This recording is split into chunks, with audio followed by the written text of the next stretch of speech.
As the U.S. economy strengthens, the Russian economy is in dire straits. The drop in oil prices has been painful for Russia. It's causing a sharp recession and could cause double-digit inflation next year.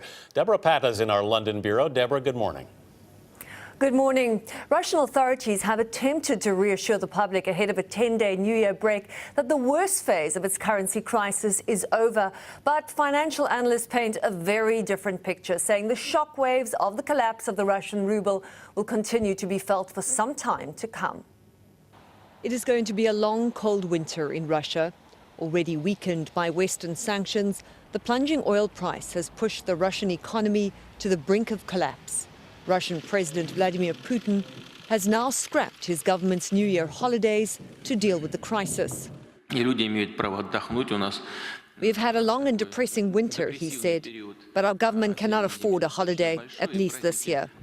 Putin has bet almost his entire economy on oil and gas, and the oil price collapse has starved his country of its major source of economic power.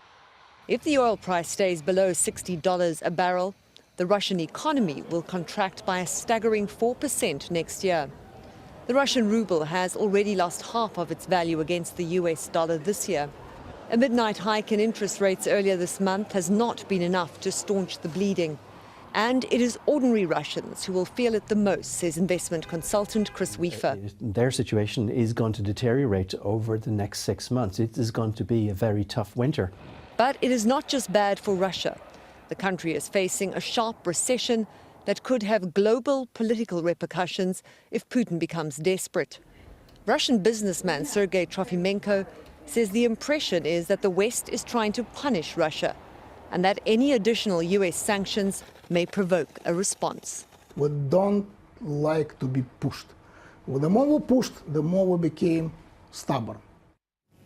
It was Putin's annexation of Crimea and military involvement in the Ukraine this year that earned him the wrath of Western governments. He has already demonstrated his appetite for aggression, and if squeezed too hard, it is feared he could step up hostilities in the region and consider additional retaliatory sanctions against the West. Vanita? Debora Patta, thank you.